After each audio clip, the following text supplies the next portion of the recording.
chegamos ao final da audição de hoje do programa Frevo Patrimônio Cultural da Humanidade, levado ao ar de segunda a sexta neste horário. Técnica de som e computadores, Marcos Antônio. Esteve com os senhores Hugo Martins.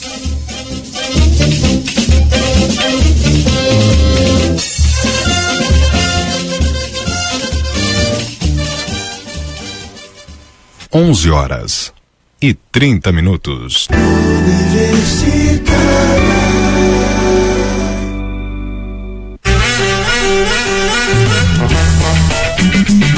Ouça a Universitária FM online. Você encontra nossa programação no TuneIn e no site ntvru.ufpe.br. Sintonize também na nossa página no Facebook, Universitária 99.9 FM. Universitária FM, nossa rádio pública.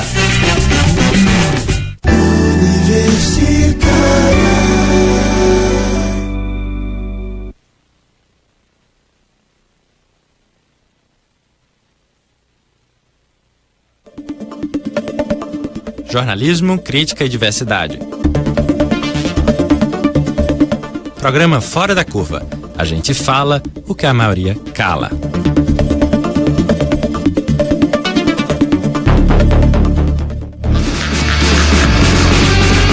Respeito o começo bíblico. Não ferirás nenhum corpo por ser feminino. Com faca ou murro ou graveto. Eu te prometo, serás do mal. Interceptarás no meio do caminho o espeto. Super-heróis e duas vítimas estancadas. Agora és delas a espada e não o algoz. Ela come a selva de fora, ela vem da selva de dentro. Selvática, ela vale a própria hora, ela vale pensamento. Selvática, ela come a selva de fora, ela vem da selva de dentro. Bom dia, são 11h30 e começa agora o Fora da Curva, o programa que fala o que a maioria cala.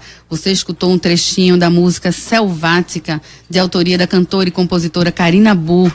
Essa canção, ela vai embalar o programa de hoje, porque o tema é violência ginecológica e obstétrica. Como nós, mulheres, podemos nos defender desse tipo de violência, desse conjunto de desrespeito, de abuso, de negligência mesmo no atendimento à saúde da mulher e da mulher gestante e parturiente.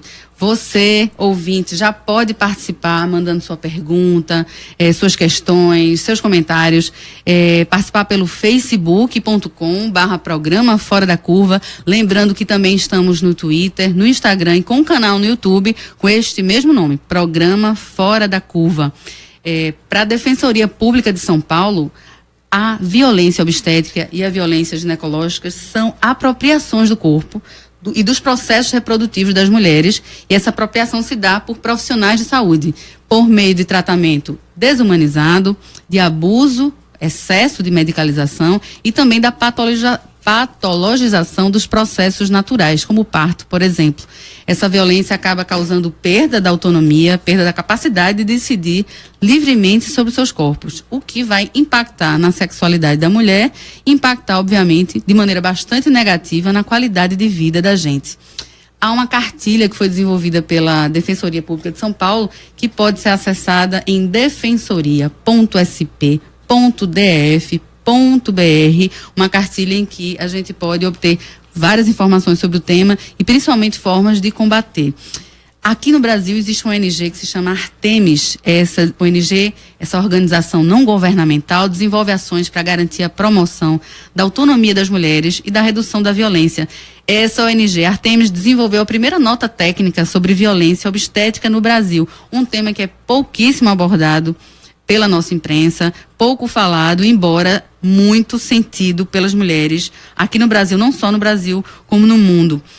Essa nota técnica foi enviada ao Supremo, bem como ao Congresso Nacional e atualmente existe um projeto de lei que foi realizado em parceria com o deputado federal João Willis, do PSOL, em parceria de João Willis com a ONG Artemis.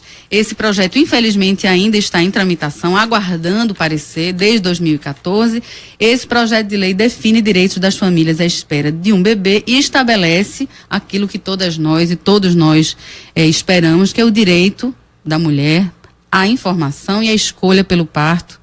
Estabelece metas de redução do número de partos cirúrgicos, que hoje estão muito acima da média mundial. E também esse projeto combate a violência obstétrica, que, de acordo com o Ministério Público de São Paulo, é a área médica com o maior número de infrações no mundo. A gente também tem aqui dados da Fundação Perseu Abramo, que indicam que 1 em cada 4 mulheres sofre algum tipo de violência no parto no Brasil, além da violência ginecológica propriamente dita. Para discutir esse tema tão importante, tão urgente, tão silenciado, eu tenho o prazer de contar aqui no estúdio com 2 profissionais que trabalham diretamente com o tema. Já agradeço bastante a presença de vocês. Estou aqui com Leila Katz, que é médica, ginecologista, obstetra. Leila tem mestrado em saúde materno-infantil pelo IMIP, o doutorado é em tocoginecologia pela Unicamp, e Leila coordena a UTI obstétrica do IMIP e também é gerente técnica do Hospital da Mulher aqui do Recife. E, além disso, é militante na humanização do nascimento. Também conosco Sheila Costa, que é enfermeira obstetra e professora de enfermagem da Universidade Federal de Pernambuco. Sheila trabalha com reflexões e atitudes voltadas para o direito das mulheres, para que as mulheres tenham acesso à saúde com qualidade. Eu falei das 2, esqueci de dizer quem eu sou. Eu sou Adriana Santana, professora de jornalismo da UFPE. O tema é tão forte que eu esqueci de mim. E também aqui conosco Samarone Lima, nosso parceiro aqui do programa, jornalista da Marco Zero Conteúdo. Gente, muito bom dia. Muito obrigada pela presença de vocês, Samarone. Bom dia, Sheila. Ouvintes. Eu queria começar perguntando o óbvio, porque o óbvio é muito importante, porque ele é pouco falado. Leila, Sheila, o que é a violência obstétrica? De que forma ela se apresenta, Sheila? Como é que a gente pode entender? Bem colocou, Adriana, no começo, a violência obstétrica ela é um conjunto de ações e atitudes realizada por profissionais de saúde, é uma violência também institucional, que com atos de apropriação do corpo da mulher, com intervenções desnecessárias, onde você traz um processo fisiológico de um parto natural, normal. Você trabalha com intervenções desnecessárias, intervenções essas que não são baseadas em boas práticas, em evidências científicas. E essa violência obstétrica, ela é trazida de forma de xingamento, de violação do direito da mulher, de constrangimento, de atitudes desumanizadas e desrespeitosas. Violência física e verbal também, física, né? Verbal, psicológica e sexual também, tá? Quando você faz toques vaginais repetitivos, sem nenhuma razão, sem nenhum consentimento da mulher. E, além disso, é importante dizer que essa violência obstétrica, ela vem acompanhada de um processo muito antigo, né?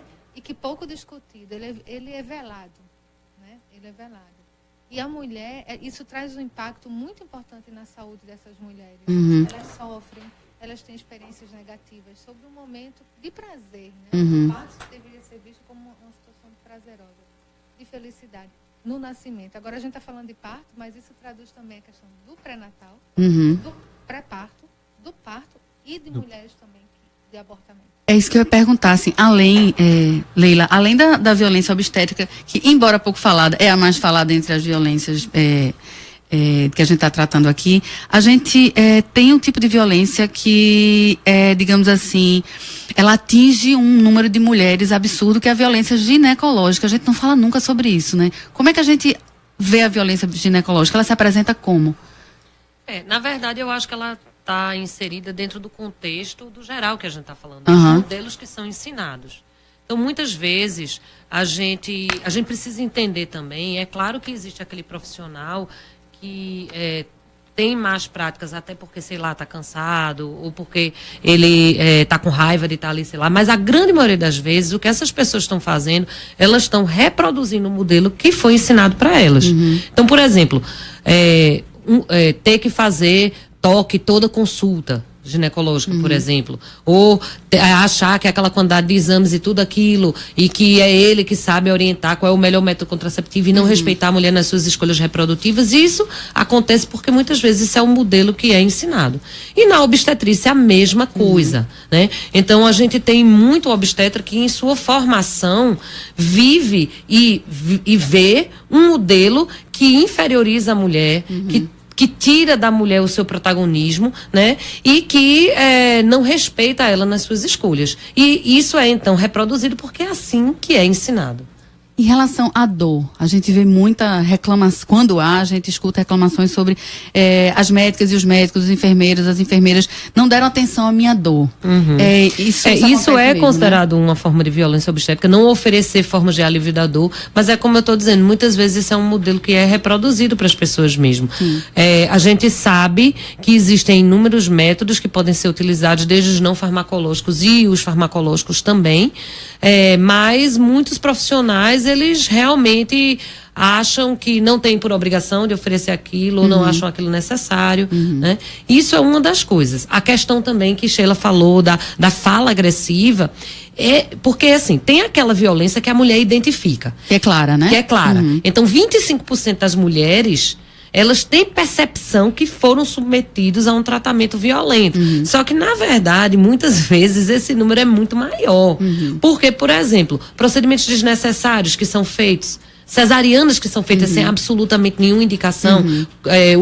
Por exemplo, você romper a bolsa da mulher sem perguntar, ou avisar, ou discutir, né? Fazer o toque sem avisar, o toque repetidas vezes até para se mostrar para outra pessoa como é que é. Esse número de 25% já é alto, né? Esse número é alto, mas né? é subestimado. Se a gente for considerar essas outras coisas, é muito maior, né? E inclui também esse tipo de violência verbal que muitas vezes deixa trauma por toda a vida reprodutiva da mulher. E, infelizmente, a gente queria dizer que não viu isso, mas a gente, no nosso campo de prática, no nosso aprendizado, a gente vê isso acontecer, né? Frases do tipo, não foi bom na hora de fazer, então agora aguente a dor, ou então, ano que vem você tá aqui de novo, se você continuar gritando, eu não vou lhe atender. Independentemente de onde esteja a paciente, de onde esteja a parturiente, se rede pública ou rede privada, isso existe, ou a gente encontra maiores números na rede pública, tem como mensurar isso, Sheila? Na verdade, eu acho que existe nos dois, agora são diferentes, né? Na rede privada, ela já vai direcionada para um parto cirúrgico, cesariana, isso é fato. Sim. E na rede já pública, é quase o caminho natural hoje em dia, né? Já é o caminho natural. É o caminho natural. E no serviço público, a opção é o parto normal, vaginal. Né? E quando você traz a questão da dor, isso é meio até que uma coisa religiosa, cultural e social. Como se a mulher devesse sofrer, porque assim ela vai se purificar. Dor, né? Uma punição você ter o parto com dor. Mas, como Leila bem colocou, existem métodos para alívio dessa dor, tanto farmacológico como não farmacológico. Mas a questão é identificar essa dor do parto como uma questão simbólica, cultural, voltada para a punição. Então, você procurou, você merece, você vai sentir dor, né? E por outro lado, eterna, né? A dor de um atleta numa exaustão é uma dor, a dor de dente é uma dor, a dor renal é insuportável, é uma dor. Mas a dor do parto, ele tem uma visão muito simbólica, muito diferente do que a dor naturalmente sentida. Né? A gente recebeu alguns depoimentos, alguns anônimos, outros identificados, de mulheres que já sofreram violência ginecológica e obstétrica. A gente vai escutar o primeiro. Oi, meu nome é Daniela. Eu vim aqui contar um pedacinho da minha experiência na primeira gestação. E a minha obstetra não pôde me atender, teve um probleminha de saúde e me passou de última hora para uma outra, que eu só conheci no dia do parto. Essa outra eu apenas liguei para ela na noite anterior ao que estava agendado, foi a cesárea, porque eu senti uma dor muito forte na barriga e liguei para saber o que é que eu deveria fazer. Quando foi no outro dia que a gente se encontrou e se conheceu, aconteceu na cesariana, ela enquanto estava me cortando, né, literalmente com minha vida nas mãos, ela virou para a equipe médica e disse que achava que ia mudar de especialidade porque não suportava pacientes que ligavam para ela à noite. Isso eu tinha ligado para ela no dia anterior, eram as 9h30, 10 horas da noite. E depois disso, quando terminou a cirurgia, saíram todos da sala, ela foi a última a sair, me deixou sozinha, não falou comigo. Fiquei lá na maca sem saber de nada por uns 15 minutos e nunca mais ela voltou para falar comigo, nunca mais eu a vi. Leila e Sheila, qual é o escutando assim, qual é o papel do excesso de autoridade, digamos assim, profissional em situações como essa, ou insensibilidade, ou é um conjunto de fatores? Nesse caso eu acho que isso é uma coisa que não é muito exercitada nos cursos de saúde. Isso é um conceito que muitas vezes os profissionais ainda têm dificuldade de entender, que o paciente, um direito básico do ser humano é sua autonomia, e isso faz parte dos princípios básicos da bioética. Então, um paciente ou uma mulher em trabalho de parto, que no caso não é nem paciente, porque ela não é doente, ela tem direito à autonomia, escolher como conduzir aquilo que ela está passando. Mas muitos profissionais realmente não têm essa sensibilidade, não são acostumados ou ensinados durante o curso isso daí. Eu vejo hoje alguns cursos de medicina, de enfermagem, já começando a trabalhar com isso. Só que a gente tem gerações aí de profissionais que ainda vão passar por cima disso. Então, que sentem muita falta de ter autonomia sobre o outro, entendeu? Eu sei que Sheila coordena, né, o curso de especialização em enfermagem obstétrica na Rede Cegonha, na Universidade Federal de Pernambuco, e vocês pretendem formar profissionais justamente que trabalhem no avesso dessa lógica, não é, Sheila? A gente, como Leila bem colocou, a questão da formação, né? Então, ela já falou por algumas vezes a importância da formação. Então, esses profissionais médicos e enfermeiros, eles têm uma formação ainda, né, daquela geração de intervenção, de fazer episiotomia, da interóclise, de retirada dos pelos pulmonares. Interóclise é o quê, Sheila? Lavagem intestinal. Certo. Né? De fazer lavagem intestinal. Eu aprendi dessa forma em 1993, 1994. Então, só que eu aprendi dessa forma, mas aquele modelo não cabia em mim.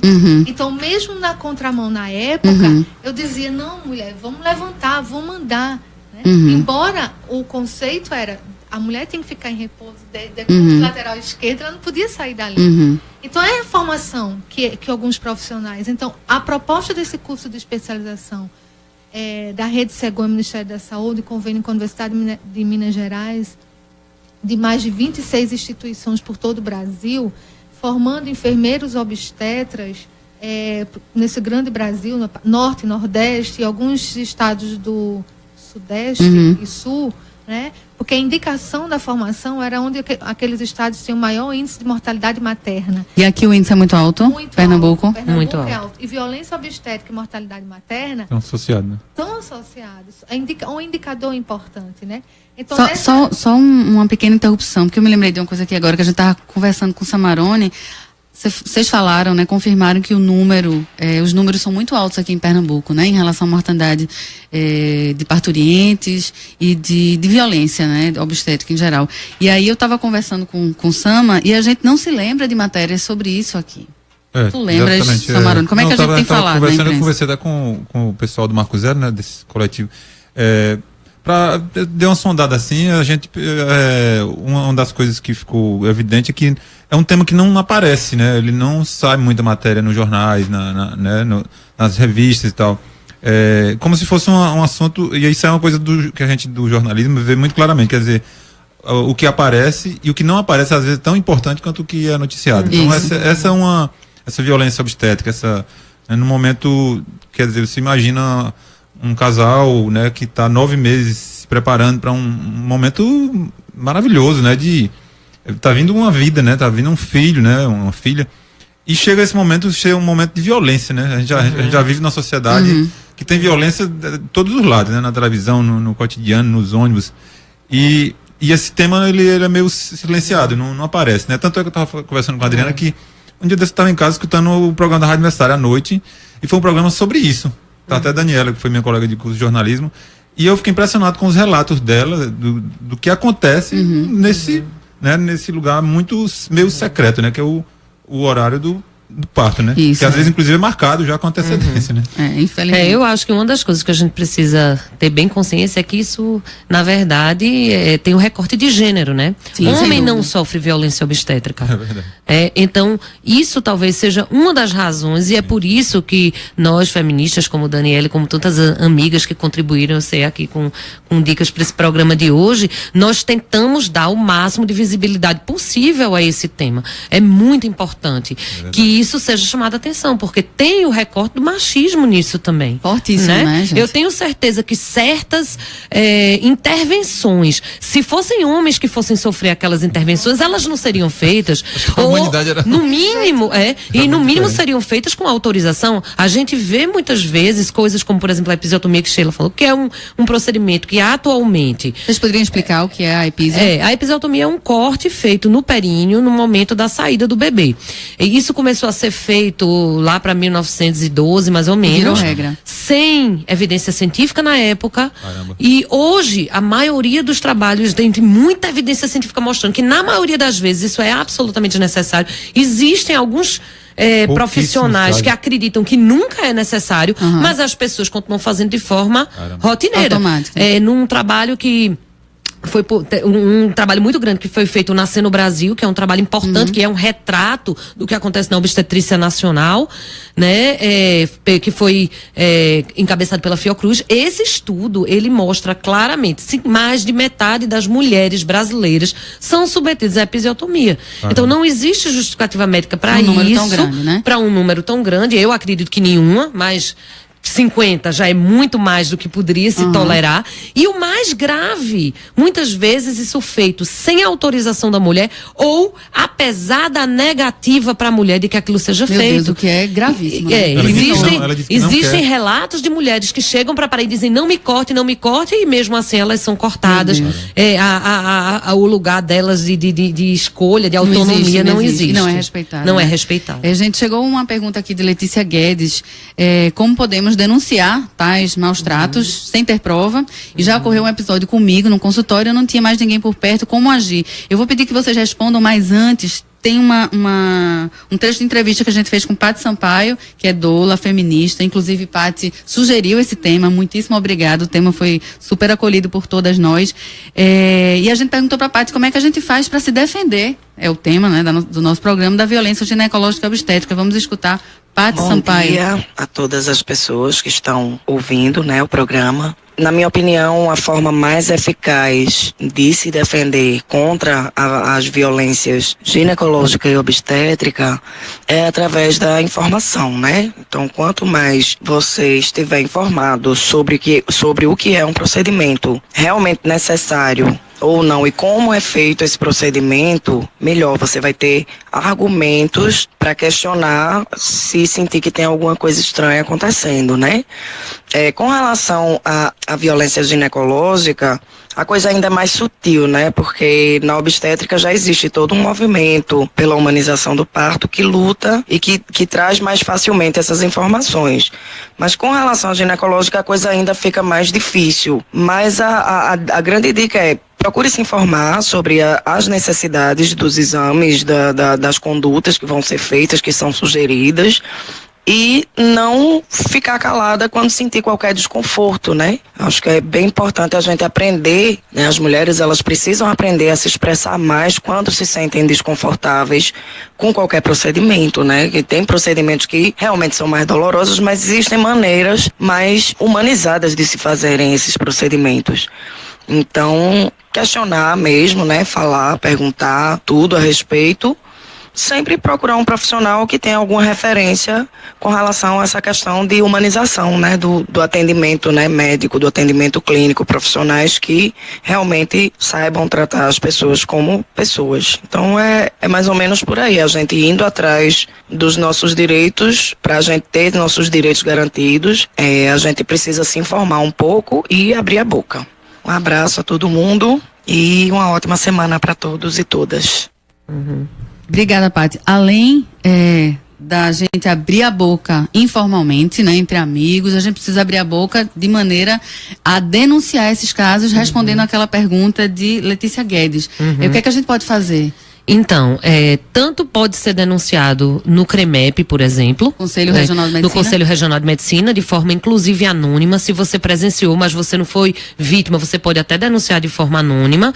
Mas também existe um projeto muito interessante, encabeçado pela promotora Maísa Mello, de Olinda, do Ministério Público. E esse projeto é belíssimo, existem cartilhas, e é uma iniciativa do nosso Ministério Público de Pernambuco. A gente precisa saber que isso existe. Então, ela encabeçou esse projeto e foram criados cartilhas que esclarecem o que é violência obstétrica e o que fazer para denunciar, fora falar sobre a humanização do parto. E existe, pelo site ou ligando para o Ministério Público, a possibilidade de fazer denúncias de violência obstétrica formais.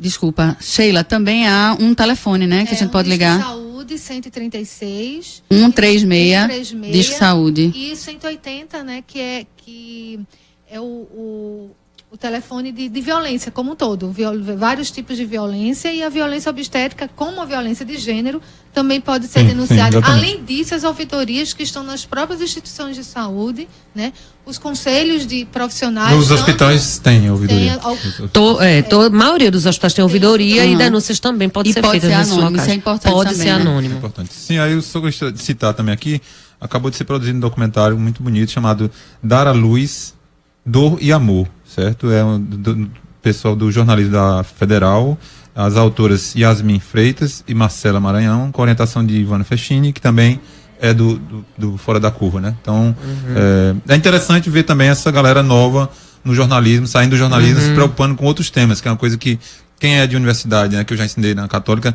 uma coisa que a gente fala muito é a questão da pauta, o que é que a gente vai mostrar, o que é que a gente vai pesquisar, o que é que a gente vai, né? Então, vale a pena dar. E uma das justificativas delas para desenvolver esse projeto foi justamente o silenciamento desse tema na imprensa. E esse projeto, gente, esse documentário que chama, Samarone acabou de anunciar, Dar à Luz, Dor e Amor, vocês podem acessar no nosso canal do YouTube. O nome é Programa Fora da Curva. Vocês podem acessar estes e outros vídeos também.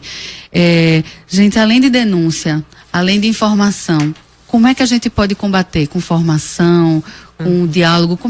O que é que vocês indicam? O que Paty falou... Os homens estão participando dessas coisas? Eles devem participar, né? Ou silenciam também, né? Não, na verdade, o que acontece, eu acho que acontece na maioria das vezes, é que as pessoas não têm informação suficiente, nem às vezes, para reconhecer aquilo como uma forma de violência. Então, eu vejo até histórias assim de pessoas, por exemplo, como minha mãe, ou como outras pessoas que falam que viveram isso, aquilo e aquilo outro, e não entendem o processo que passaram, né? Como se fosse uma coisa natural, né?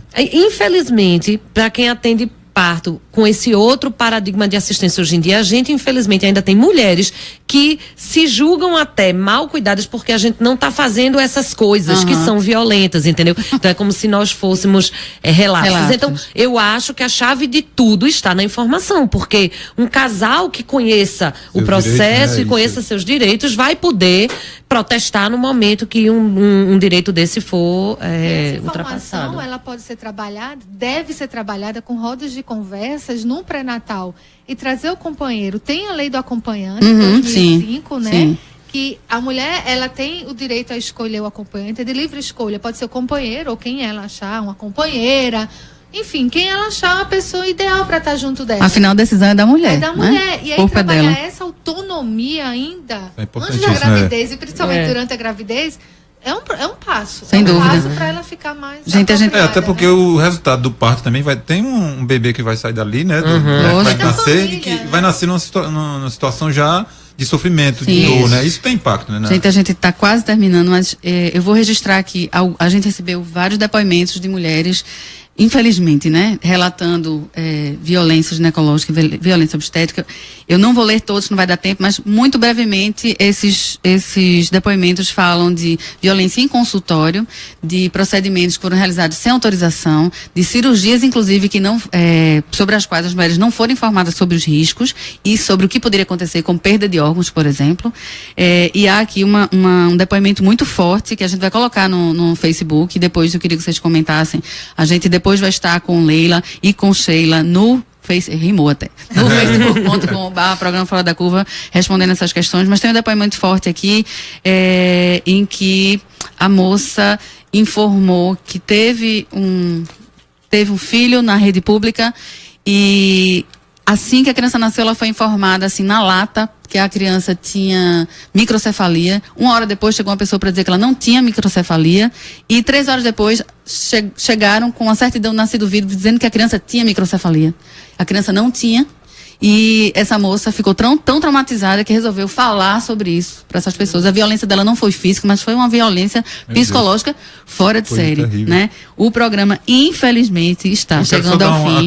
Diga, Sama. Não vou mandar um abraço para ninguém hoje, que não vai dar tempo. Um livro vai ser lançado hoje à noite, às 19 horas, no Sindicato dos Bancários de Pernambuco, se chama A Repressão Militar Policial no Brasil, e a relação entre os golpes de 64 e esse recente agora, né?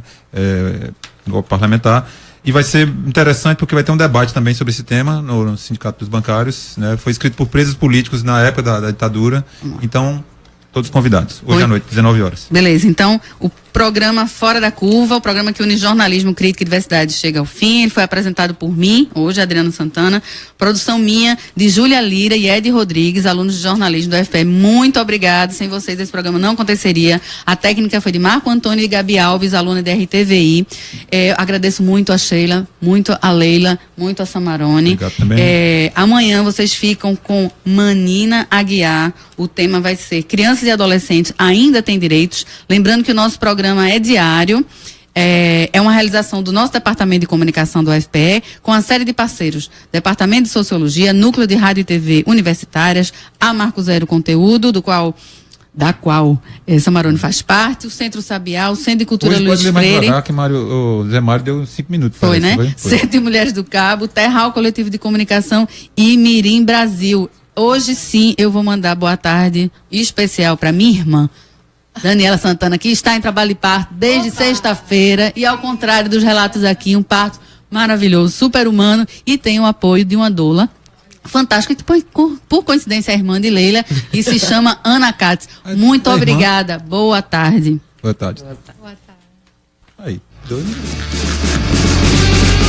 Respeito o começo bíblico, não ferirás nenhum corpo por ser feminino, com faca ou murro ou graveto, eu te prometo, saberás do mal, interceptarás no meio do caminho o espeto, super-heróis e 2 vítimas estancadas, agora és delas a espada, e não a voz.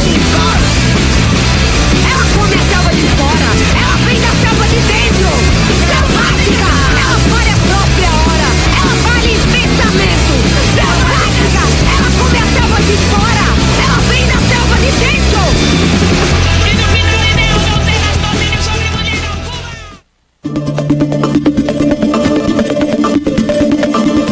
Fora da Curva. A gente fala o que a maioria cala. 12 horas e 2 minutos.